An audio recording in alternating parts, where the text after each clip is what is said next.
신약성경 마가복음 14장 12절로 16절. 무교절의 첫날 곧 유월절 양 잡는 날에 제자들이 예수께 여짜오되 우리가 어디로 가서 선생님께서 유월절 음식을 잡수시게 준비하기를 원하시나이까 하매 예수께서 제자 중에 둘을 보내시며 이르시되 성내로 들어가라.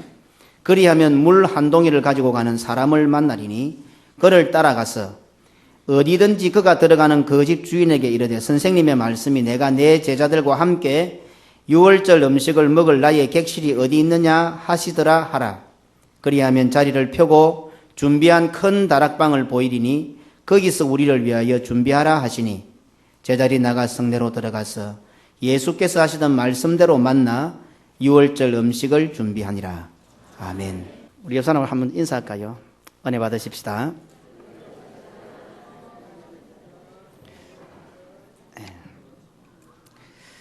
내일부터 우리는 한 주간을 고난중간으로 지키게 됩니다. 한 주간 동안 아침을 금식할 것입니다. 아침을 안 먹는 것으로 끝난다면 그것은 굶는 것이지 금식이 아닙니다. 그렇잖아도 요즘은 아침을 먹지 않는 사람이 태반이라고 합니다. 그런데 고난주간이라고 아침을 안 먹는 것을 금식이라 한다면 1년 내내 금식하는 사람도 있을 수 있겠습니다. 아침을 먹지 않고 아침 식사를 준비하지 않으니 그 시간에 교회에 나와 기도하고 봉사해야 그것이 진정한 금식이 될 것입니다.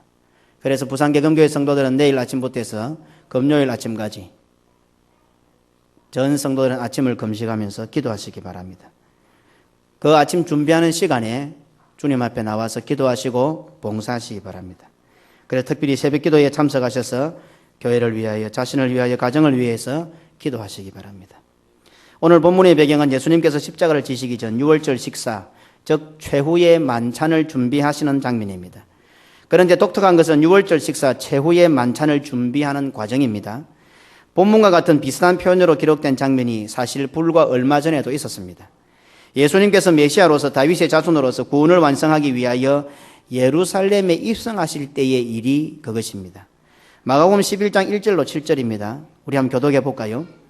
그들이 예루살렘에 가까이 와서 감람산 벳바게와 베다니에 이르렀을 때에 예수께서 교독하겠습니다. 한 절씩. 다 같이 읽어봐야, 이 성경을 따라 읽어야 나중에 무슨 말씀인지 깨닫게 됩니다. 그들이 예루살렘에 가까이 와서 감람산 벳바게와 베다니에 이르렀을 때에 예수께서 제자 중 둘을 보내시며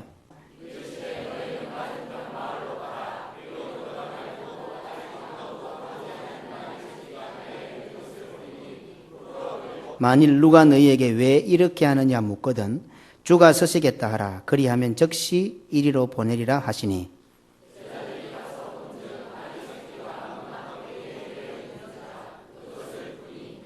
거기 서 있는 사람 중 어떤 이들이 이르되 나귀 새끼를 풀어 무엇 하려느냐 하매 같이 읽으십시다. 나귀 새끼를 예수께로 끌고 와서 자기들의 겉옷을 그 위에 얹어 놓으며 예수께서 타시니 어떻습니까? 마치 내 것을 가져가겠다는 듯한 모습입니다. 오늘 본문에서도 거의 비슷한 모습을 발견할 수 있습니다. 내가 먹어야 할 음식과 또 그 음식 먹을 장소를 당연히 내어놓아라 이렇게 말씀하고 있습니다. 예수님과 제자들이 유월절 식사를 하시기 위해서는 그 남자가 성전에 가서 새끼 양을 잡아야 하며 그 유월절 식사를 위해 모든 필요한 것을 다 준비하였을 것입니다. 그리고 유월절 식사는 전통에 따라 비스듬히 옆으로 누운 자세로 해야 하기 때문에 제법 큰 공간의 방과 음식을 먹을 수 있는 주단이나 좌석이 준비되어 있어야 합니다. 그래서 최후의 만찬 때 보면은 제자들이 옆으로 비스듬히 누워 있습니다. 이것은 우리 주님께서 구원해 주신, 여호와 하나님께서 구원해 주신 그 은혜에 감사하며 그렇게 가장 편안한 자세를 취하는 것이 전통으로 되어 있기 때문에 그렇습니다. 그 식사의 종류는 무교병과 포도주와 썬나물, 건과와 양념과 포도주로 만든 간장과 그리고 유월절 어린 양의 구운 고기 등등입니다. 이 모든 것들만 나열해 보아도 결코 부담이 없는 손쉽게 할 수 있는 헌신이 아닙니다. 아무 때나 아무렇게나 들어가서 요구할 수 있는 그런 간단한 나그네를 위한 식사 정도가 아니란 말입니다. 오늘 우리가 가정에 손님을 잘 대접도 하지 않지만 몇몇 안 되는 손님들이 와도 참 부담스럽지 않습니까? 그런데 이 유월절 식사는 이스라엘 절기 중 최대의 절기입니다.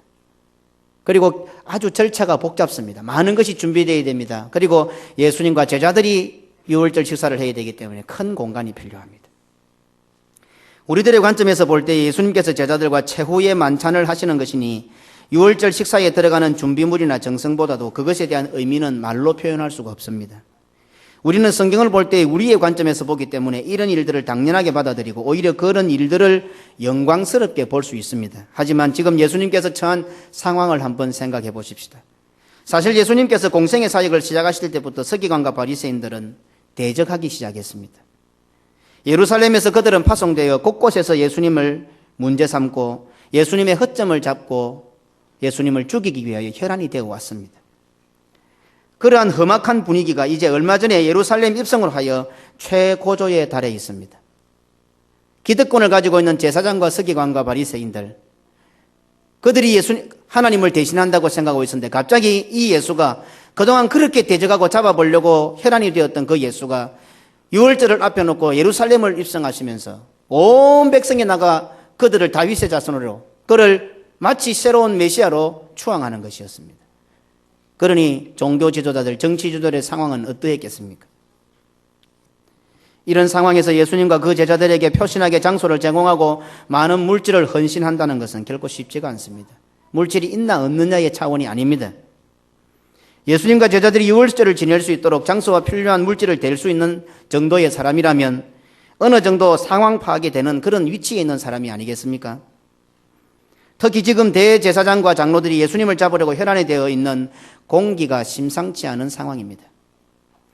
이런 상황에서 소위 이단자 갈릴리 사람 예수와 그를 따라다니는 일단의 불법자들에게 은신처를 제공한다는 것은 결코 쉬운 일이 아닙니다. 그러니 예수님과 그의 제자들에게 유월절 축제를 지낼 수 있게 장소와 모든 편의 제공을 한 그 집 주인은 큰 용기의 소유자임은 분명합니다. 바로 이 부분에서 믿음과 용기란 많은 위험과 희생을 동반한다는 사실을 깨닫게 합니다. 우리는 큰 믿음, 좋은 믿음, 깊은 믿음을 달라고 기도합니다. 한번 들여다보십시다. 왜 그런 기도를 하십니까? 왜 나는 큰 믿음을 소유하고 좋은 믿음을 가져야 합니까? 왜 그렇습니까? 한번 대답을 해보십시오. 자기 스스로. 구원 얻기 위해서요. 구원 얻는 데는 좋은 믿음 필요 없습니다. 구원 얻는 데는 큰 믿음 필요 없습니다. 구원 얻는 데는 무엇이 있어야 됩니까? 믿음이 있어야 됩니다. 주 예수를 믿어라. 그리하면 너와 내 집이 구원을 얻으리라. 구원 얻는 데는 믿음이 있으면 됩니다. 그런데 우리가 거기다 갖다 붙인 겁니다. 비교급으로. 큰 믿음, 작은 믿음, 깊은 믿음, 얕은 믿음, 좋은 믿음, 나쁜 믿음. 구원에는 부끄러운 구원이 없습니다. 구원 자체는 천하보다 귀합니다. 흉악한 죄인이 예수 믿어 죽었다 할지라도 그가 받은 구원은 위대한 것입니다. 우리가 생각해 볼 때 대단해 보일지 몰라도 우리도 마찬가지입니다. 그러니 오늘 우리가 입은 구원은 얼마나 대단하고 위대한 것인지 모릅니다. 그런데 왜 좋은 믿음 달라고 기도하십니까? 왜 큰 믿음을 달라고 기도하십니까? 왜 강한 믿음을 달라고 기도하십니까? 왜 성도들 사이에는 그런 것들이 대단한 것처럼 여겨집니까? 내가 큰 믿음을 가졌다. 내가 대단한 믿음을 가졌다. 내가 뭘 대단한 것을 본다. 이것이 왜 다른 사람에게 크게 영향력을 주느냐 이 말입니다. 왜 그런 것이 쩔쩔맵니까?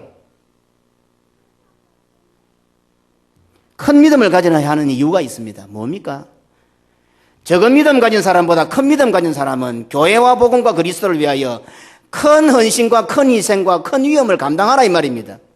그래서 큰 믿음이 필요한 겁니다. 그래서 장로님들이나 장집사님들은 다른 성도들보다 큰 믿음이 필요합니다. 왜? 나는 믿음이 좋으니까 믿음 약한 다른 성도들과 비교하기 위한 것이 아니라 다른 성도들은 질 수 없는 큰 부담과 큰 위험과 큰 고난과 큰 고통을 지기 위해서 큰 믿음이 필요하다 이 말입니다. 왜 우리가 큰 믿음, 좋은 믿음을 가져야 합니까? 위험과 희생을 피해가기 위해서 믿음을 달라는 것이 아니라 큰 위험과 큰 희생이 뒤따르더라도 흔들리지 않기 위해서, 내 신앙과 믿음이 흔들리지 않기 위해서 큰 믿음, 좋은 믿음을 달라고 기도하는 것입니다. 우리가 믿음을 달라고 기도하는 그 기도의 근본 취지를 보십시오. 만약에 어려움과 환난과 핍박이 없다면, 미혹이 없다면 믿음 필요 없잖아요. 가만히 있어도 배가 잘 갈 건데 뭐. 오늘 목사가 되고 장로가 되고 집사가 되고 권사가 되고 중직자가 되어서 일반 성도보다 더 큰 믿음이 필요한 이유는 뭡니까? 여러 가지 노도 광풍이 인단 말입니다. 우리도 사람이기 때문에 매물미를 하고 우리도 사람이기 때문에 지치고 피곤하고 열받고 화나고 기분 나쁠 수가 있단 말입니다. 그러니까 그런 것을 이길 수 있도록 큰 믿음을 달라고 기도하는 거예요. 노도강풍이 없도록 기도하는 것이 아니라, 문제가 없도록 기도하는 것이 아니라, 상황과 형편이 다 좋아지게 하기 위해서 기도하는 것이 아니라, 큰 태풍이 있고 환란과 풍파가 있고 수많은 미혹이 있을지라도 이것 이길 수 있게 해달라고, 큰 믿음을 달라고, 좋은 믿음을 달라고 기도하는 거예요. 어찌되었든 예루살렘에 입성하시면서 예수님께서는 나귀 새끼를 사용하셨습니다. 그런데 주가 서시겠다라. 최후의 만찬을 지내시면서 상황은 똑같이 독특합니다. 상대방의 입장을 타진하는 장면이 없으십니다. 예수님의 일방적인 말씀입니다. 마치 예수님께서 다 준비해 놓은 것이고 내 것이니까 다 내놓아라, 이렇게 하라, 꼭 그렇게 하시는 것 같습니다. 오늘 이 말씀을 가지고 제가 말씀의 핵심은 빼놓고 피해가야 할까요? 그렇지 않습니다. 부담스럽고 이런 설교를 듣고 교회 안 오는 일이 있더라도 해야 됩니다. 왜? 역시 오늘 또 주님 앞에 사용된 것은 물질이기 때문에 그렇습니다. 지난 주간에도 제가 일본 갔다 와서 집사람이 그래요. 당신이 헌금 설교를 자꾸 하니까 성도들이 부담스러워서, 그래서 처음 온 사람들은 설교 듣고 안 오는 거 아니가? 제가 고민을 참 많이 했습니다. 해야 되나 말아야 하나. 쉽지 않습니다. 헌금 설교, 물질 설교 참 쉽지 않습니다. 안 해볼까 싶은 생각도 있었어요. 굳이 내가 꼭 하라 한다고 하는 것도 아니고 왜 내만 이렇게 해야 되나 싶어서 그런 생각도, 고민도 많이 했습니다. 그러나 저는 부족하지만, 저는 여기서 설교할 자격은 없지만 하나님께서 사명을 주셨잖아요. 그러면 하나님께서 기뻐하시는 말씀을 해야 되지 않겠습니까? 물질 설교, 헌금 설교가 참 쉽지가 않습니다. 교인들의 사정과 형편도 천차만별입니다. 우리가 강남 땅 정도 산다면 이런 설교도 별로 부담이 없을 건데, 부산에도 또 개금 산비탈 밑에 있는 교회, 여기에다가 이런 설교를 하려니까 참 쉽지가 않습니다. 하지만 11조나 감사함, 절기헌금 등 각종 헌금에 대한 교육은 제가 마땅히 해야 될 사명입니다. 만약에 이런 설교하지 않으면 저는 사꾼 목사입니다. 여러분들에게는 좋은 목사가 될지 몰라도 하나님 앞에서는 사꾼 목자가 되는 겁니다. 그런데 그것이 쉽지가 않습니다. 물질 헌금 이야기만 나오면 별로 분위기가 안 좋습니다. 목사님 제가 모르겠습니까? 여러분들이 인상만 봐도 다, 마음까지도 다 압니다. 제가 인상만 봐도. 억수로 부담스럽고 힘듭니다. 헌금 설교하면 은혜 못 받고 교회 부흥이 안 되는 것 잘 압니다. 그렇다면 예수님께서는 어떻게 하실 것 같습니까? 오늘 예수님은 주가 서시겠다 해라, 가봐라, 가보면 큰 방 뚫을 것이고 내가 제자들과 함께 묵을 것이니까 음식하고 방 다 내놔라 해라. 오늘 주님은 이렇게 말씀하셨습니다. 내가 내 제자들과 함께 유월절 음식을 먹을 나의 객실이 어디 있느냐라고 하셨습니다.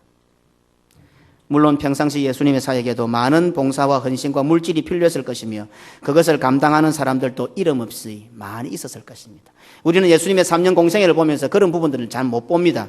그렇지만 예수님이 사역을 해나가시고 제자들과 함께 가고 많은 제자들이 예수님을 따라다녔기 때문에 먹고 지내야 되지 않습니까? 그러면 누군가가 이름은 없지만 많은 헌금을 했을 겁니다. 그러나 그 이름은 성경에 나타나지 않습니다. 하지만 예수님께서 메시아로 예루살렘에 입성하실 때나 오늘 본문에 최후의 만찬을 지내시는 상황에서 그것에 필요한 것들을 헌금한다거나 필요를 제공한다는 것은 매우 의미가 다릅니다.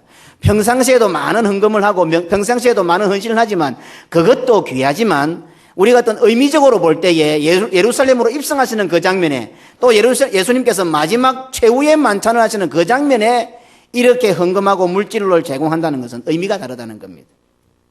만약에 예수님께서 이 자리에 있는 우리들에게 내가 이제 메시아로서 십자가를 지고 구원을 완성하기 위하여 예루살렘에 입성하는데 나귀가 한 마리 필요하다. 또 내가 이제 제자들과 이 땅에 있어는 마지막 유월절을 지내는 최후의 만찬을 지내야 하는데 큰 방이 필요하고 그 들어가는 음식이 필요하다.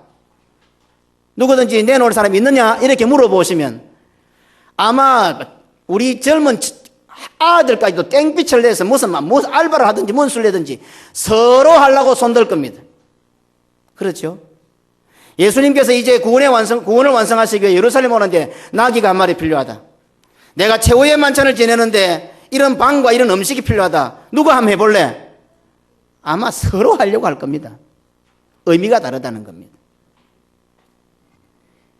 이 자리에 앉아있는 사람이라고 한다면 오늘 처음 교회에 나온 사람일지라도 예수님에 대해서 잘 모르고 예수님이 뭔지도 잘 모르는 사람일지라도 적어도 우리 최후의 만찬 그림 안 봅니까? 야, 내가 그것을 제공해서 그런데 의미 있는 일에 내 것을 사용한다면 내가 땡빛이라도 내겠다. 아마 오늘 처음 나온 사람도 그거 하려고 할 거예요.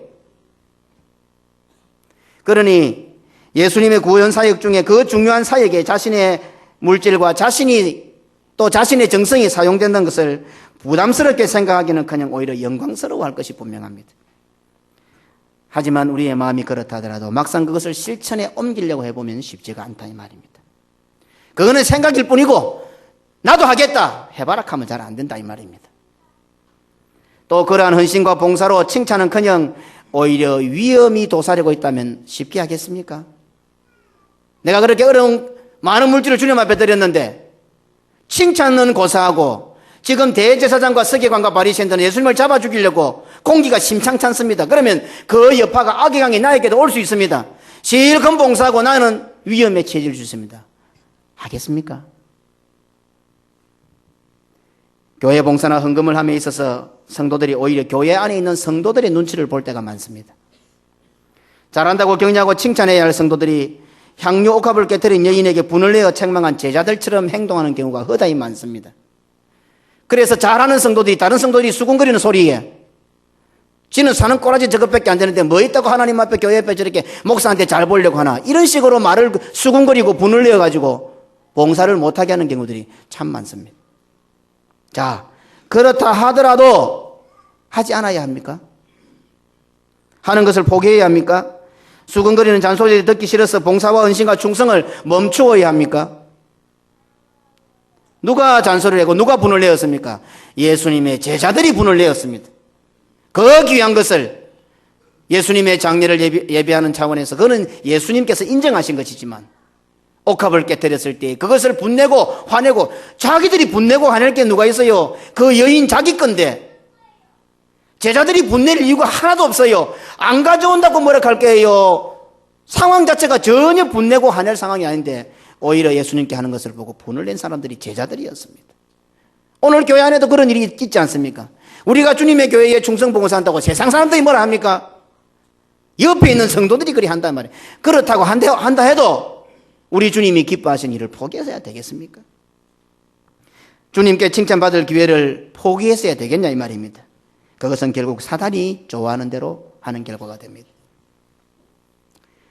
거두절미하고 목사인 제가 우리 성도들 가운데 그 사람의 형편과 처지와 상황을 살피지 않고 막무가내로 목사가 쓰겠다 하라 이렇게 말한다면 이 말에 순종할 사람이 우리 성도들 가운데 과연 몇 명이나 될까요?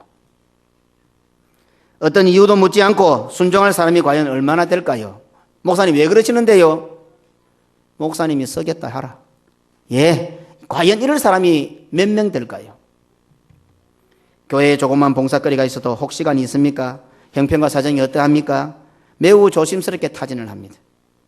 그런데 이거 하십시오 저거 가져오십시오 한다면 과연 성도들이 어떻게 저를 받아들이겠습니까? 제가 이 정도 해도 저보고 교주라는 사람들이 있습니다. 그런데 만약에 제가 그리 한다면은 장로님 뭐 하나 가져오십시오. 권사님 그 촌에 있는 집안채 가져오십시오. 이란다면 아마 저보고 완전히 이단자라고 난리가 날 겁니다. 예수님의 구속사에게 매우 중요한 순간에 예수님께서는 이상하게도 매우 독특한 방법을 사용하셨습니다. 2010년을 우리 교회 제2의 도약의 해로 선포했습니다. 그러니 우리 교회 역사에 매우 중요한 순간입니다. 마치 예수님께서 구원사역에 있어서 전 사역이 중요하시지만 예루살렘에 입성하신 것이나 최후의 만찬을 베푼 것은 매우 중요하듯이 우리 교회 역사에 있어서도 올 한 해는 매우 중요한 해입니다. 우리 교회의 새로운 원년 제2의 도약이라는 매우 중요한 순간에 예수님은 어떤 방법을 사용하실 것 같습니까? 내 하나님 성전에 기둥이 되게 해달라고 표를 내걸고 2010년은 우리 교회의 새로운 도약으로 정했습니다. 그러면 예수님께서 우리 교회에다가 무엇을 요구하실 것 같습니까? 그냥 표를 거창하게 내걸고 새로운 비전, 새로운 도약, 우리 구호만 외치면 됩니까? 거기에 걸맞는 예수님의 요구사항이 있을 것 아닙니까? 보리떡 5개, 물고기 2마리만 가져온나? 그러면 내가 수만 명 먹여줄게. 이렇게는 하시지 않을 것 같습니다. 예루살렘에 입성하실 때나 최후의 만찬을 하실 때 상황을 적용해 본다면 적어도 그렇게는 하지 않으실 것 같습니다. 아무개 장로야, 아무개 집사야, 아무개 권사야, 아무개 성도야, 내가 너의 집을, 너의 돈을 좀 사용해야 되겠다. 내가 좀 필요한데 그거 가져와라. 내가 묵을 방과 음식들이 어디 있노? 예수님은 이런 방법을 사용하실 것 같습니다. 정말 우리 교회의 새로운 도약을 위한 중요한 때라고 생각한다면 적어도 이런 방법을 사용하시지 않겠습니까? 예수님은 이런 방법을 사용하신 적이 없습니다. 아주 독특하고 특이합니다. 아주 적은 거 가지고도 어린아이 도시락을 가지고도 7,000명을 먹이고 남기셨습니다. 이런 예수님이신데 이런 아주 중요한 구원 역사의 분기점에는 독특한 방법을 사용하십니다. 그러면 오늘날 우리 교회가 2010년이 우리들에게 중요한 해라고 한다면, 우리 교회 역사의 획을 끊는 중요한 해가 된다고 하면 주님께서 우리들에게 어떤 요구를 하실 것 같습니까? 그래, 어렵지, 힘들지. 그러니까 보리떡 5개와 물고기 2마리만 가져와. 내가 축사해서 너가 다 풍족히 먹여줄게. 이런 방법은 안 하실 것 같아, 이 말입니다.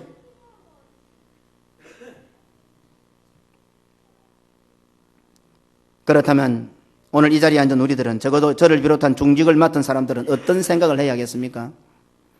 교회의 부흥과 제2의 도약이라는 중요한 역사의 획기적인 시점에서 과연 예수님께서 나에게 원하시는 것이 무엇일까? 예수님께서 나에게 요구하시는 것이 무엇일까? 예수님께서 나에게 가져오라고 하실 것이 무엇일까? 이 정도 생각은 돌아가야 되지 않겠습니까? 일본 성도들은 모른다 하더라도 중직자쯤 되면은, 오늘 예수님께서 예루살렘에 입성하시고 또 최후의 만찬을 하시면서 이런 방법으로 주님이 요구하셨다면은, 오늘 교회의 이 중요한 시점에 적어도 목사와 장로와 집사쯤 되면은 이런 방법으로 나에게 요구하실 것 같아. 이런 생각은 해야 되지 않겠나 이 말입니다. 이런 것을 두고 고민하고, 이런 것을 두고 기도하고, 이런 것을 준비해야 하는 것이 바로 제2의 교회의 부흥을 꿈꾸는 바른 믿음의 자세입니다. 그런데 그것이 순종하기가 쉽지 않다는, 그래서 기도하라는 겁니다. 쉽습니까? 다 빠듯합니다. 살기가 어렵습니다. 그렇지만 제가 이 자리에서 장로님들, 집사님들 1억씩 가져오세요. 만약에 그래 한다면 가져와야죠. 쉽겠습니까? 순종 못 됩니다. 형편이 어떤데 순종이 돼요? 그런데 저는 그래 하고 싶습니다. 그런데 믿음이, 예수님만큼 믿음이 없어서 그래 못하고 있을 뿐입니다. 저의 믿음을 위해서 기도해 주셔야 됩니다. 예수님의 구원사역에서 중요한 시점에 사용되고 헌신하여 그 이름이 복음에 기록된 것처럼 늘 하는 충성과 늘 하는 봉사와 늘 하는 헌신이지만 교회의 중요한 역사의 시점에 우리가 와 있다는 것을 기억해 보십시오. 많은 헌신과 봉사가 있었지만 예수님께서 최후의 만찬을 하실 때, 예수님께서 예루살렘에 입성할 때 사용되었던 그것은 성경의 복음책에 기록이 되어 있습니다. 11절에 보면은 어디서 유월절 식사를 준비하리까 하고 제자들이 질문을 합니다. 사실 제자들이 이제 3년쯤 됐다 아닙니까? 그러죠? 예수님을 따라다니 3년쯤 됐고 예수님께서 어떻게 하신 다 압니다. 그리고 그 유월절이라는 것은 제자들이 다 압니다. 이 이스라엘의 전통이기 때문에요. 그런데도 제자들은 또 묻습니다. 예수님께. 좀 준비할 때도 됐는데 말입니다. 제가 드리는 말씀은 자기 멋대로 하라는 말이 아닙니다. 물론 이 질문으로 시작된 오늘의 사건은 또 한 번 제자들의 믿음을 점검하는 것으로 진행이 되고 있음을 유념하십시오. 사실 예수님의 공사역이 시작될 때부터 예수님의 사역에 믿음이 없어도 될 일은 단 한 번도 없었습니다. 예수님의 사건에 믿음이 없어도 될 것은 단 한 건도 없었습니다. 하나님이신 예수님께서 친히 하시는 일인데 굳이 믿음이 필요하겠습니까? 이런 질문도 한번 던져볼 수 있지 않습니까? 누가 사역하십니까? 저 같은 목사가 목회를 한다면, 사역을 한다면 믿음이 있어야 되겠지만 예수님이 하시는 거 아닙니까? 그런데 뭔 믿음이 필요하겠어요? 제자들은 항상 자신들이 처한 형편과 처지를 매우 정확하게 분석했고 그것을 말했지만 예수님의 대답은 한결같이 믿음으로 연결되었습니다. 열정탐꾼의 보고는 매우 정확한 분석이었습니다. 하지만 하나님께서 원하시는 보고는 여호수아와 갈렙의 믿음의 보고였습니다. 예수님과 그의 제자들만 그런 것이 아니라 성경의 모든 역사가 그랬고 오늘날 우리 성도들과 교회의 크고 작은 모든 사명들이 그와 같은 사실을 잊어서는 안 됩니다. 그러니 오늘 제자들의 질문과 예수님의 대답 역시 그와 같은 맥락에서 살펴볼 수가 있습니다. 제자들은 유월절 축제, 유월절 식사에 대해서 어떻게 해야 할지 걱정이었습니다. 그래서 예수님께 질문하게 됩니다. 그런데 본문을 보면 그 일에 대해 예수님께서는 이미 다 알고 계셨고 세심하게 미리 다 준비하셨음을 알 수가 있습니다. 요한복음 15장 16절입니다. 함께 읽으십시다. 너희가 나를 택한 것이 아니요 내가 너희를 택하여 세웠나니 이는 너희로 가서 과실을 맺게 하고 또 너희 과실이 항상 있게 하여 내 이름으로 아버지께 무엇을 구하든지 다 받게 하려 함이니라. 아멘. 에베소 3장 20절로 21절입니다. 함께 읽으십시다. 우리 가운데 역사하시는 능력대로 우리의 온갖 구하는 것이나 생각하는 것에 더 넘치도록 능히 하실 이에게 교회 안에서와 그리스도 예수 안에서 영광이 대대로 영원무궁하기를 원하노라. 아멘. 성내로 들어가면 물 한 동이를 가지고 가는 사람을 만나게 될 것이다. 그러면 그 사람을 따라가서 그 집 주인에게 우리 선생님께서 우리가 함께 유월절 음식을 먹을 객실이 어디 있는지 물어보라 이렇게 말씀하셨습니다. 사실 예수님께서 제자들에게 하신 말씀을 가만히 들여다보면 전체가 좀 다 특이하고 이상합니다. 제가 몇 번 말씀드렸지요. 성경에서 좀 이상해 보이는 부분은 잘못되었다거나 이해가 안 되니 믿음으로 그냥 넘어가자 그런 부분이 아닙니다. 우리에게 주님께서 무엇인가 좀 확실하게 분명하게 하실 말씀이 있다. 의미가 있다. 하나님의 뜻, 하나님의 의도가 숨겨져 있다라는 것을 말씀을 드렸습니다. 자, 이상한 거 한번 살펴보십시다. 물 한 동이를 들고 가는 사람입니다. 일반적으로 성경에 사람 하면 남자입니다. 그렇죠? 그리고 여자가 등장할 때는 여자, 여사사, 여선지자, 여자가 등장합니다. 자, 그렇다면 무엇이 이상합니까? 이스라엘도 그랬고 우리나라도 그렇고 일반적으로 관습으로 볼 때 물동이를 운반하는 사람은 남자가 아니라 여자입니다. 오늘은 뭐 남자 여자 구분이 없고 뭐 TV를 보니까 이제 남자도 음식할 줄 알아야 된다. 참 큰일입니다. 이거. 예, 큰일이에요. 한번 이 젊은 부부들 모아놓고 한번 세미나를 한번 해야 되는데 성경적으로. 예. 정신 안 차리다가는 세상의 문화에 휩쓸려가지고 남자 여자 구분도 없고 엉망진창이 될 때가 올 겁니다. 보통 남자들이 운반하는 것은 술부대입니다. 물동이는 여자들이 들고 다닙니다. 그래서 그 깊은 우물까지 내려가서 그 무거운 물 한 항해를 들고 오는 사람은 바로 리버가였습니다. 그렇죠? 우리는 여기서 또 한 번 하나님의 뜻이 그렇게 어렵거나 비밀이 아님을 알 수 있습니다. 만약 여인들이 물동이를 들고 간다고 했다면 많은 여인들 중에 누구를 고를까 아마 고민했을 것입니다. 하나님 뜻이 무엇입니까? 수많은 여인들이 물동이를 들고 가는데 도대체 저녁쯤 밥 지을 때쯤 되면 다 물동이를 들고 다닐 건데 도대체 누굽니까? 하고 하나님의 뜻을 구해야 될 겁니다. 그런데 남자가 물동이를 들고 가는 것은 지극히 드문 일입니다. 아마 그런 사람을 찾는 것은 어렵지 않을 것입니다.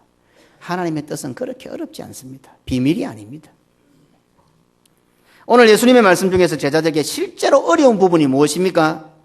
물동이 든 남자를 찾는 것이 어려운 일이겠습니까? 아니면 그 남자를 따라 들어가서 그 집 주인에게 다짜고짜 우리 선생님이 말씀하시는데 우리 선생님과 우리들이 먹을 유월절 음식을 먹을 그 음식과 큰 방이 어디 있습니까? 내놓으십시오. 이렇게 말하는 것이 어렵겠습니까? 얻은 것이 어렵습니까? 만약에 우리가 예수님의 제자라고 한다면은 시내로 나가서 물동이 든 남자를 찾는 것이 어렵겠습니까? 그 사람을 따라 들어가서 그 주인에게 가가지고 다짜고짜 우리 선생님이 말하시는데 우리 선생님하고 우리 제자들이 먹을 유월절 음식과 방이 어디 있습니까? 내놓으십시오. 이렇게 말하는 것이 어렵겠습니까? 얻은 것이 더 어렵습니까? 하나님의 뜻을 찾는 것이 어렵습니까? 하나님의 말씀을 따라 순종하는 것이 어렵습니까? 지난 시간에 살펴본 것처럼 기도는 어떤 의미에서 하나님의 뜻을 알기 위하여 목숨을 건다기보다는 하나님의 뜻에 순종할 수 있도록 순종할 수 있는 믿음을 소유하기 위해서 목숨을 거는 것입니다. 그러니 남들보다 기도 많이 하는 사람은 어떤 사람들입니까? 순종하는 사람들이란 말입니다. 예배에 더 잘 참석하고 교회의 각종 일에 자기 모든 개인의 사적인 시간을 다 희생하고 교회 와서 봉사하고 헌신하고 충성하고 그런 사람들이 기도 많이 하는 사람들이고 그런 사람들이 진짜 기도하는 사람이고 그런 사람들이 진짜 영적으로 깊이 있는 사람들이에요. 누가 기도 많이 하는데 도대체 기도 많이 하는 사람들은 하나님 말씀에 불가능한 상황일지라도 하나님 말씀에 기도를 많이 해서 믿음을 받았기 때문에 순종하는 사람들이 기도 많이 하는 사람들이에요. 교회가 봉사하고 교회가 헌신하는데 1년 열주라도 코빼기도 보이지 않으면서 뭐가 기도를 많이 해?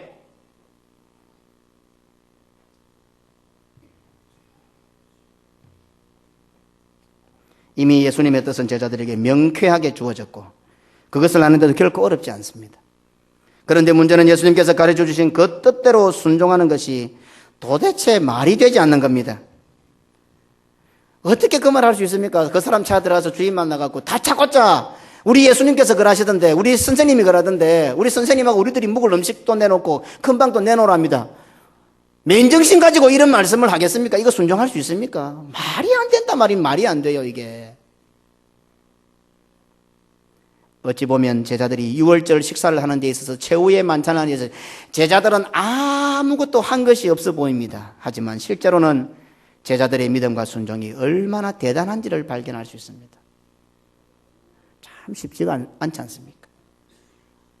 제자들은 어쩌면 음식을 준비하는 것보다 훨씬 더 어려운 예수님의 말씀에 그대로 순종했습니다. 오늘 성경에는 그것이 크게 부각되어 있지는 않지만 제자들의 순종이 여기에 담겨져 있는 것입니다. 오늘 목회자의 사역이 이와 같습니다. 합리적이거나 이성적이나 타당성이 있어 보이는 것이 별로 없습니다. 이 강단에서 설교하려고 하니까 그냥 세상에서 복 받아라, 건강해라, 병나서라, 잘해라 이런 말들은 너무 하기 좋은데 이 하나님의 말씀을 듣고 분석해서 말씀대로 이 뜻에 담겨있는 예수님께서 우리를 사랑하셔서 이 땅에 오셔서 우리를 구원하시고 우리를 하나님의 사람 만드시고 지금도 변함없이 우리와 함께 계셔서 우리를 사랑하시는 그 말씀을 전해야 하는 것이 별로 타당성이 없습니다. 주일날 교회에 와옵니까? 실제로는 주일 교회 오는 이유는요, 이 세상에서 바쁘게 살다 보니 내가 구원받은 것을 잊어버릴 때가 많아요. 이 땅에 우리가 코를 박고 살다 보니까 이 땅에서 천년만년 살 것처럼 잊어버릴 때가 많단 말입니다. 그래서 주일날 교회 와서 아무개야, 우리가 부족하고 우리가 연약하고 우리가 참 잘난 것이 없더라도 너는 내가 사랑하는 자다. 내 목숨까지도 버려서 내가 너를 택했고 너를 구원했다. 너는 하늘 백성이다. 하나님의 백성이다. 천국의 백성이다. 잊지 마라. 너는 구원받은 백성이다. 잊지 마라. 그것을 가르쳐 주려고 주일마다 불러올리는 거 아니에요. 주일날 교회 와서 이 땅에서 잘 먹고 잘 살고 성공하고 좋은 직장 가고 이거 아니란 말이에요. 어쨌든 불러가지고 아무개 집사야, 아무개 성도야, 너는 내가 사랑한 자고 내가 지금도 너와 함께 있고 비록 내가 네 눈에는 안 보일지라도 지금도 하나님의 보좌 앞에 너를 위해서 기도하고 있고 너는 장차 영원토록 천국에서 내하고 살자. 내가 나보다도 더 사랑한 자다. 이거 잊지 마라. 너는 구원받은 백성다. 잊지 마라. 이거 가르쳐 주려고 주일마다 불러 모으는 거 아니에요. 그러면 목사가 그것을 말씀 속에서 끄집어내서 가르쳐 줘야 될 거 아니에요. 구구절절이 바로 이와 같은 것이 담겨 있다고. 뭐 세상에서 조금 잘 사는 거, 좀 좋은 학교 들어가고 좋은 직장 가고 조금 잘 먹고 잘 살고 이거 가르치기가 되겠어요, 목사가? 저 점재한테 가라, 점재한테. 그거 하면 더 잘해주는데 용해 부채신한테 가든지. 어쨌든 우리는 이 세상에서 나는 이 땅 백성이 아니라 하나님의 사랑을 입은 자들이고 구원받은 백성이고 장차 영원한 천국에 갈 것을 주일마다 여러분들에게 가르쳐주고 깨우쳐주고 깨닫게 하고 내가 그런 존재구나. 내가 부족하지만 내가 재만치만 내가 연약하지만 주님이 나를 그렇게 사랑하시는구나. 주님이 얼마나 여러분들을 사랑하신 줄 알아요? 주님이 우리를 사랑한 걸 믿습니까?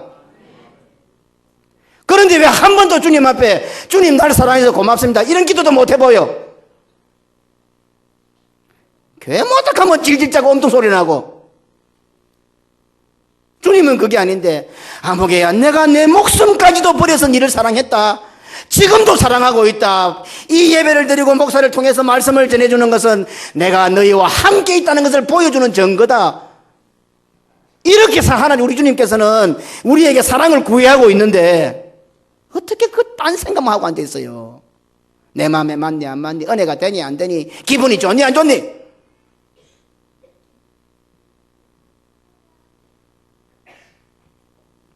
시대적 상황이나 여건이나 형편에 맞지 않는, 아니 전혀 말도 되지 않는 너무도 엉뚱한 하나님의 말씀을 너무 내 형편이 안 맞다. 지금 내 형편은 물에 빠져 죽을 것 같은데 오늘 목사님은 얘하고 아무 상관없는 설교를 하는 거라. 나도 그런 설교 해주고 싶어. 얼마나 인기 좋겠어. 그래 설교해 주면은 우리 목사님 대단하다, 신령하다. 어떻게 예를 들게 하시고 딱 맞는 설교를 해주실까? 요금 얼마 안 되는 교인 그거 하나 내 모르겠어요. 그거 하나 구미 못 맞춰주겠어요. 말도 안 되는 소리 같지만 그것을 전해야 하는 것이 이 목회자의 사명이단 말입니다. 그래야 여러분들이 영혼이 잘 되고 범사가 잘 되고 하나님의 백성으로 구원받은 백성으로 이 땅에서 승리하고 믿음으로 살 수 있기 때문에, 그러니 모든 성도들 가운데 믿음이 제일 좋아야 하는 자가 목회자입니다. 그래서 여러분들은 공적인 기도마다 가정 예배 시간에도 목사를 위해서 기도해야 됩니다. 목사가 믿음이 없어 겁나서 이런 설교 포기할 수가 있거든요. 여러분들이 눈치를 보면서 겁이 나서 막 안 할 수가 있단 말입니다. 그러니 목사가 믿음이 제일 좋아야 돼요. 그래서 여러분들이 개인적으로 식사할 때도 목사를 위해서 기도해야 돼요. 공적인 기도만 아니라.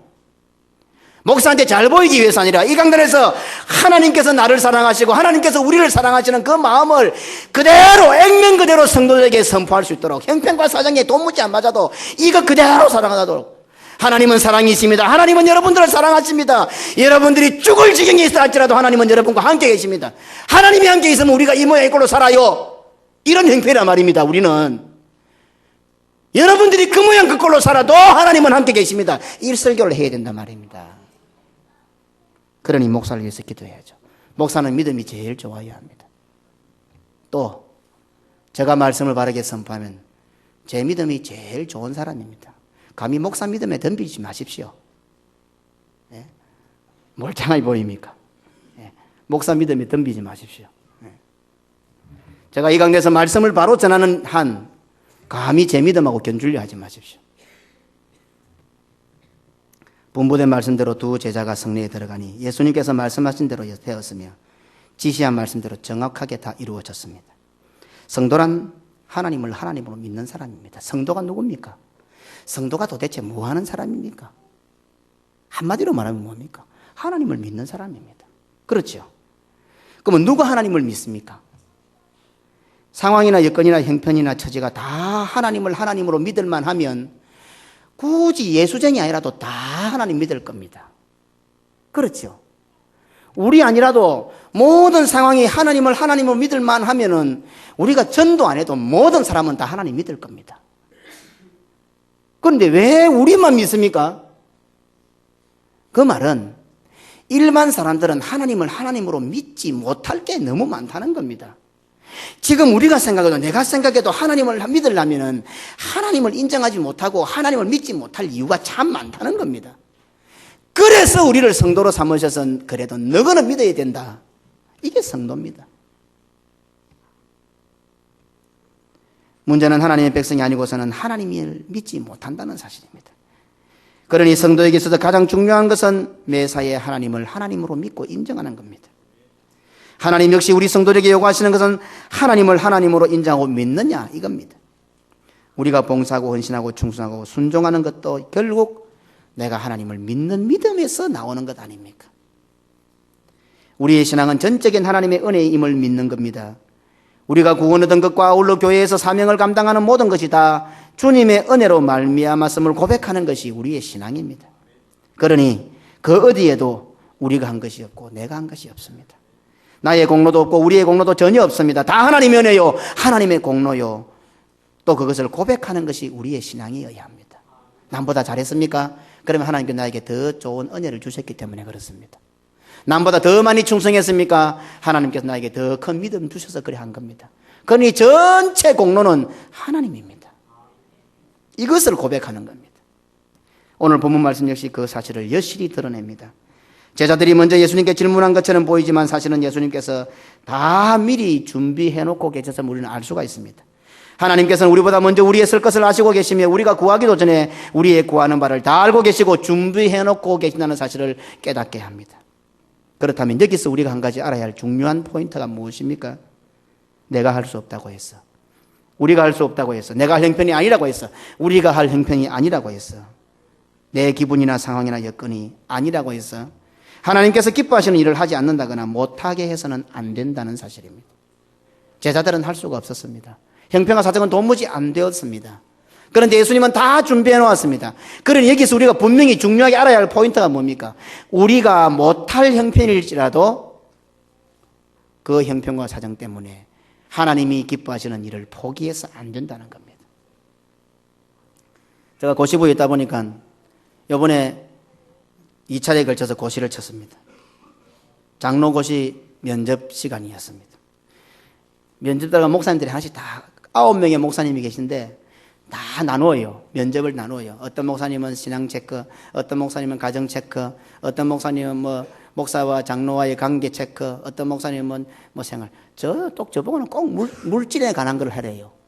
제일 말하기 어려운 거는 꼭 어디 가도 저 담당입니다. 위덴파인지. 그 이야기하면 별로 다 안 좋아하거든. 면접할 때. 그런데 저보고 또 그 물질 또 상당 면접을 해요. 제가 또 꼭 그런 하기 싫은 어려운 것만 제가 맡아서 합니다.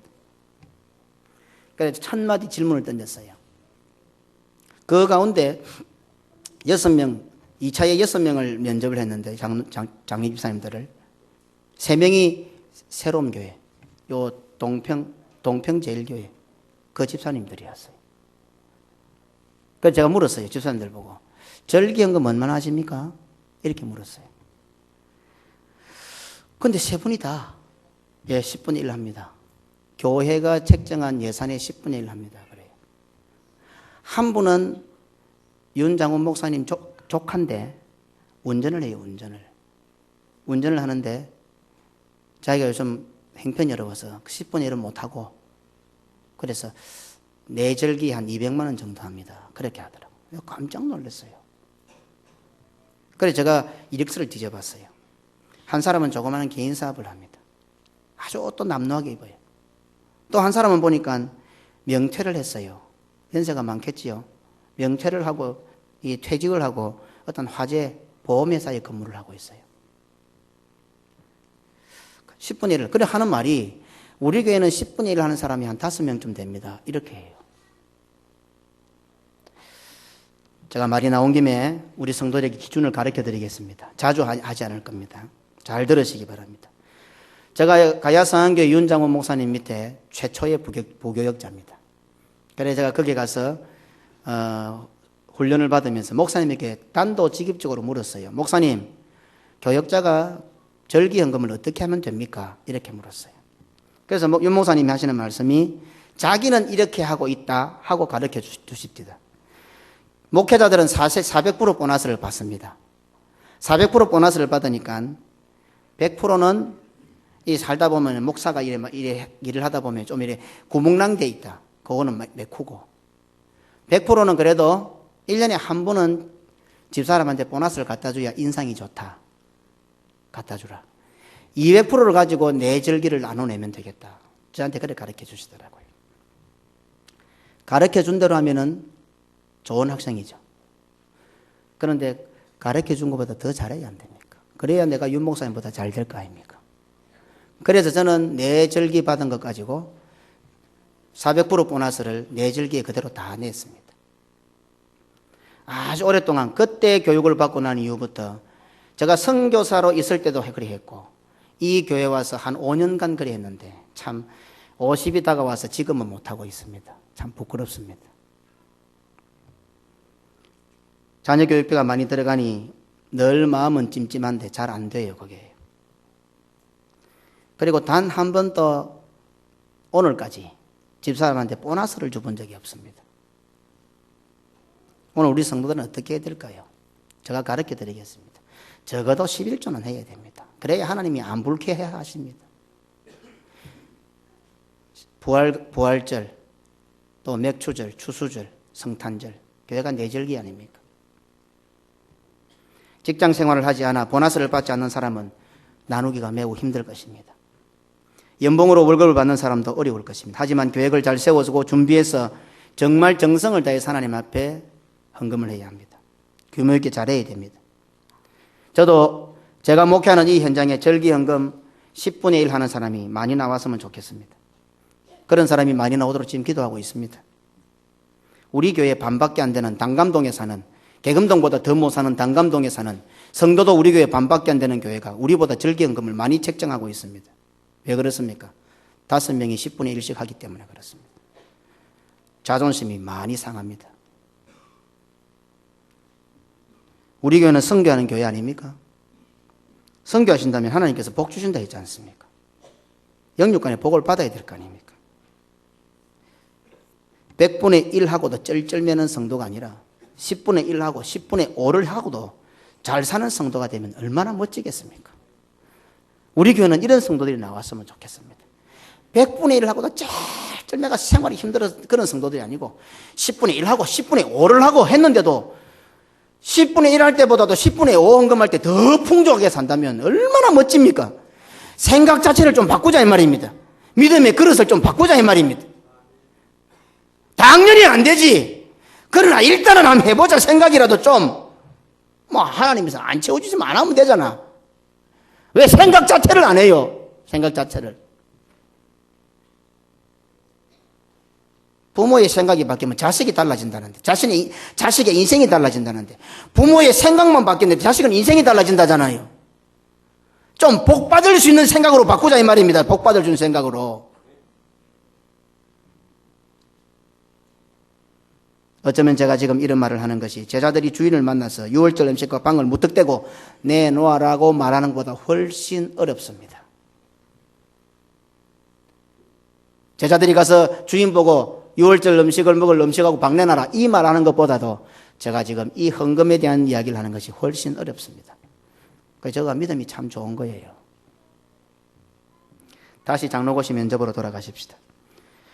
제가 그래 물으니까 대답할 게 없어요. 제가 10분 일을 한다는데 제가 뭐라고 그래서 존경합니다. 이랬어요. 제가 집사님들 보고 존경합니다. 그러나 한 가지 더 말씀을 드리겠습니다. 오랜 시간 그렇게 충성했으니 장로로 피택이 되고 고시로 치러 온 것이 아닙니까?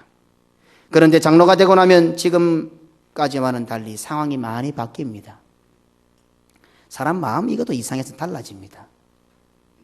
나이도 젊을 때하고는 좀 다릅니다. 장로가 되면 좀 나이가 들고 이제 조금 세월이 가서 좀 달라집니다. 앞날에 대한 걱정이 피부에 다가옵니다.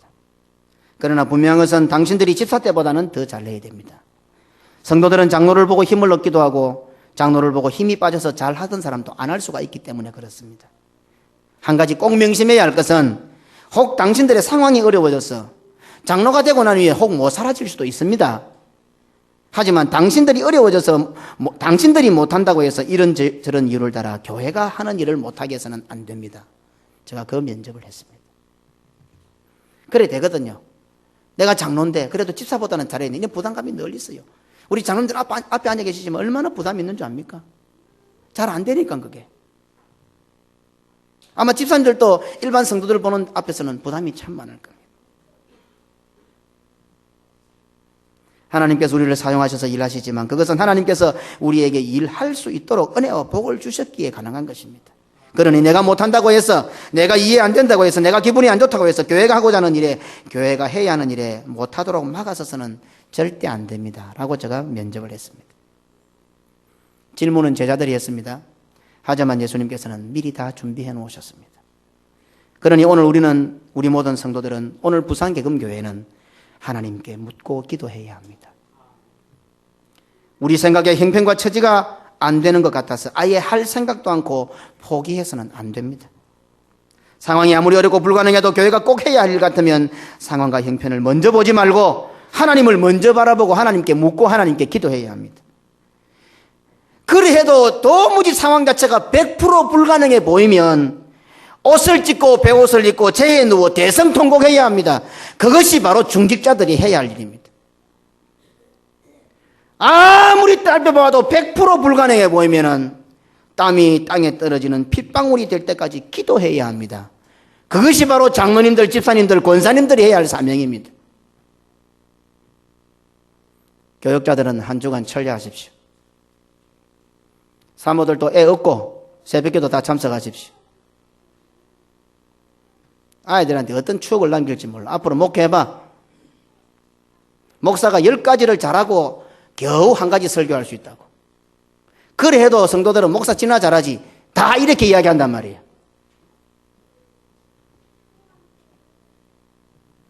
1, 2, 3, 4 여성교 회원들도 정신 차리고 부지런하고 세상 풍류를 따라 살려고 하지 말고 말씀으로 돌아와서 남편을 보필하고 자식들을 믿음으로 잘 가르치고 가정을 바로 세우기 위해서 기도해요. 쓸데없는 공주병, 왕후병에 걸려가지고.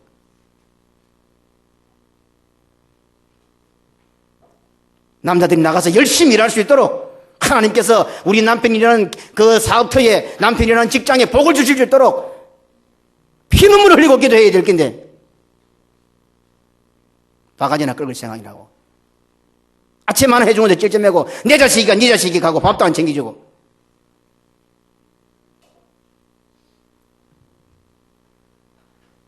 앉아서 쓸데없는 소리나 하고.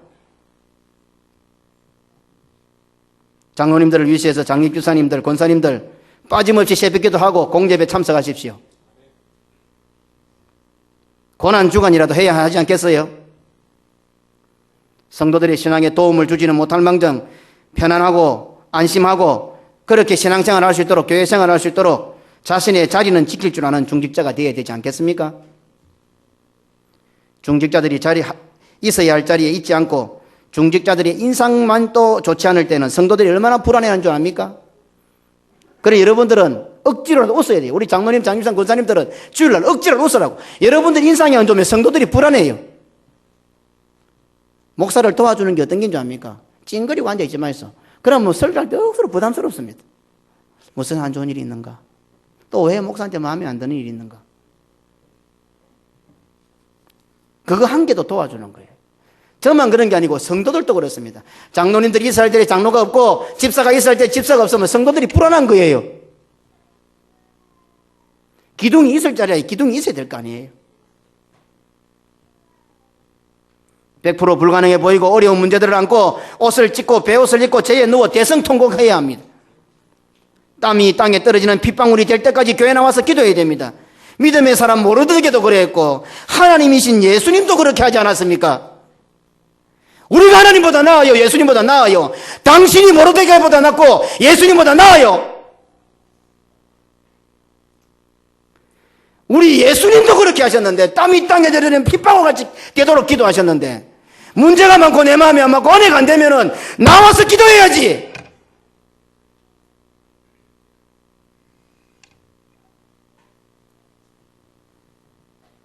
어떻게 나는 그렇게 해보지도 않고 내 얼굴에서 땀이 땅에 드는 핏방울이 될 때까지 해보지도 않고 옷을 찢고 재에 앉고 대성통곡 해보지도 않고 포기하나 이 말입니다. 그게 교만이고 불신앙이지. 내 코에 호흡이 붙어 있으니 내 생명 같아 보입니까? 마누라와 자식들이 별 문제 없이 잘 살고 있으니 이 사회에 만연한 수많은 문제와 사건들이 천재지변들이 나와는 전혀 상관이 없는 것처럼 보입니까? 내 사지가 건강하니 천년만년 살 것 같아요. 기적이라는 단편 드라마를 본 적이 있습니다. 거기에 나오는 주인공은 제가 이름은 잘 모르겠는데 장룡이라는 사람입니다. 키가 작아서 저는 좋아합니다. 12살 때 아버지는 죽습니다. 어머니는 재혼해서 가버립니다. 어린 12살 아이를 내놓고 말입니다. 혼자 되어서 악착같이 노력하고 죽자사자해서 세상으로 볼 때에 성공한 자리에 이르게 됩니다. 나이 50이 되어서 방송국 사장의 자리에 오르게 됩니다. 그런데 그 사장 발령이 나는 그날에 친구 의사로부터 연락이 옵니다. 폐암 말기라는 판정을 받게 됩니다. 모든 장기와 뼈에까지 전부 전이가 급성으로 와가지고 전이가 되어서 아무 치료도 할 수 없는 상황이 되었습니다. 그렇게 하면서 드라마는 전개가 됩니다. 나이 50에 보면서 똑 저 같았어. 예. 그렇게 안 되더라도 그렇게 많이 남은 인생이 아닙니다. 우리는요, 저를 비롯해서 모두가 성도들은 하나님 앞에 건방스럽게 보여서 안 됩니다. 이번 한 주간만이라도 교회에 나와서 기도하십시오. 목사의 간청입니다. 내가 할 수 없는 상황일지라도, 아니 내가 할 수 없기에 하나님께 기도하는 것입니다. 그렇게 기도하는 거죠. 그래도 안 되면 옷을 찢고 베옷을 입고 재에 누워 대성통곡해 보십시다. 그래도 안 되면 예수님처럼 내 이마에 땀이 땅에 떨어지는 핏방울이 될 때까지 기도해 보십시다. 그러면 이미 모든 것을 준비해 내오신 예수님의 능력을 발견하고 체험하고 누리게 되는 역사를 맛보게 될 것입니다.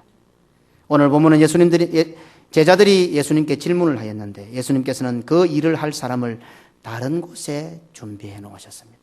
제자들은 예수님께 묻습니다. 우리가 예수님을 위해서 유월절 식사를 어떻게 준비할까요? 라고 질문을 했는데 예수님은 그 일을 할 사람을 다른 곳에다가 준비를 해 놓았습니다. 이것도 놀라운 사실입니다. 비록 내가 할 수 없는 형편이라 하더라도 하나님께서는 나의 기도를 들으시고 그리스도를 위하여, 복음을 위하여, 교회를 위하여 일할 수 있는 사람을 일으키시는 것입니다. 그러니 늙은이들은 꿈을 꾸라고 했습니다. 안 맞지요? 젊은이들이 꿈을 꿔야지 늙은이가 꿈을 꿉니까? 그러나 말씀은 늙은이가 꿈을 꾸려 했습니다. 그래서 오늘 우리 은퇴한 장로님들, 연로하신 권사님들이 기도할 때에 그 기도를 들으시고 젊은 학생들, 젊은 청년들, 젊은 집사들이 하나님께 복을 받아 일을 할 수 있게 되는 겁니다. 제자들이 하려고 예수님께 물었는데 예수님은 다른 곳에다 일할 사람을 준비해 놨더라 이 말입니다. 그러니 오늘 늙은이들은, 교회에 있는 늙은 어른들은 꿈을 꿔야 됩니다. 늙은이들이 꿈을 많이 꿔야 말도 안 돼. 조그마한 일도 못 하잖아요.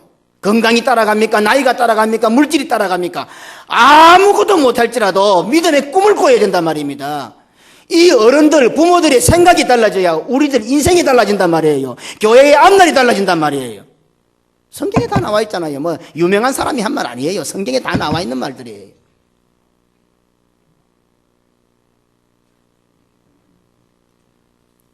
늙은이들이 꿈을 가지고, 늙은이 꿈을 꾼다는 자체가 믿음이 있다는 겁니다. 어떻게 늙은이가 꿈을 꿉니까? 그렇지 않습니까? 이 말씀 속에도 엄청난 비밀이 담겨 있는 거예요. 믿음의 비밀을 가지고, 믿음을 가지고 꿈을 꿀 때에, 그래서 기도할 때에 하나님께서는 오늘 늙은이의 꿈꾸는 그 믿음의 기도를 들으시고 오늘 자녀들에게 영육간에 복을 주셔서 교회 일들이 일어나게 만들고 하나님의 역사를 이루어가는 것입니다. 기도할 때에 내가 할 수 있도록 해주시기도 하고 나의 기도를 통하여 다른 성도들이 복을 받아 그 일을 하게 하시는 것이 하나님의 역사입니다. 여기 집사님이 기도했는데 저쪽 집사님이 복을 받고, 여기서 기도했는데 저쪽 성도가 복을 받고 하나님이 일되게 하시는 것입니다. 그래 우리는 한 몸이란 말입니다. 손과 발이 싸웁니까?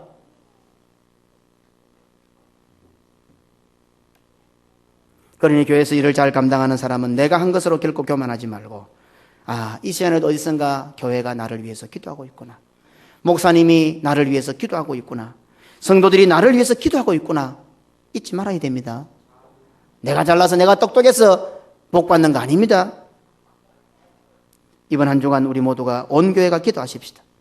그래서 순종할 수 있는 믿음을 달라고 기도하고 하나님께서 이미 우리에게 주신 그 뜻을 이룰 수 있는, 순종할 수 있는 사람이 되어야 되겠습니다.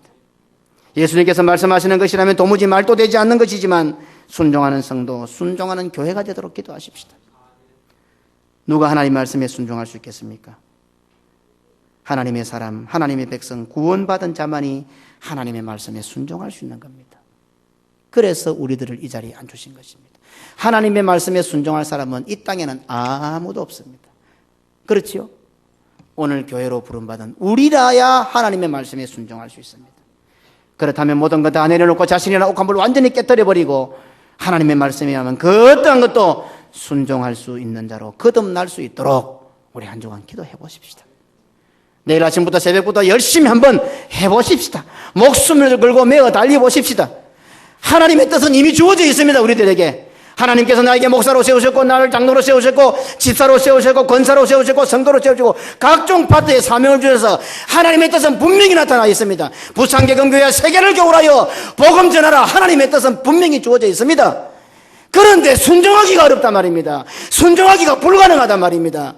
100% 불가능하더라 이 말입니다. 그러니 우리는 내 옷을 찢고 제에 앉아서 대성통곡하며 기도하자 말입니다. 예수님을 닮아 내 땀이 땅에 떨어지는 빗방울이 될 때까지 한번 엎드려보자 이 말입니다.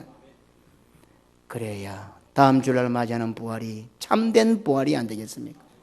영육간에 모두가 다 새롭게 창조되어야 됩니다. 모두가 다 새롭게 부활해야 됩니다. 이전에 있던 모든 찝찝한 건 다 깨트려버리고, 그와 같은 것을 가지고 있을 때는 주의 일이나 우리들에게 아무런 도움이 안 됩니다. 우리 이번에 기도하면서 온전히 나라는 것을 다 하나님 앞에 지근지근 밟아서 재생도 안 되도록 풀도 안 붙도록 기도해서 완전히 바삭바삭 다 부숴내버리고, 하나님께서 나를 새롭게 빚어서 하나님 보시기에 심히 아름답구나, 아무개 장로야 정말 심히 아름답구나, 아무개 집사야 심히 아름답구나, 아무개 근사야 아무개 성도들아 내 보기에 심히 아름답구나, 이렇게 회복되는 부활주일이 되게 안 되겠습니까? 이런 놀라운 부활의 능력과 은혜를 힘입는 한 주간 또 우리 모든 성도들 되시기를 주님의 이름으로 축원합니다. 우리 주 예수 그리스도의 은혜와 아버지 하나님의 무한하신 사랑과 성령의 교통, 위로, 축복, 인도 함께 하심이 여전히 나를 사랑하시고 우리의 사랑에 목말라 귀 기울여 계신 그 주님의 심정을 알아 이제 우리도 나도 주님 사랑한다고 고백하고 한 주간 고난주간을 지나며 철저히 자신을 부수고 깨뜨리고 죽여서 우리 주님 보시기에 심히 아름다운 자로 부활하기로 소원하고 내 남은 인생 하나님의 뜻을 위하여 아름답게 사용되어지기로 작정하는 우리 모든 성도들 머리 위에 영원토록 함께 있을지어다. 아멘.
왕이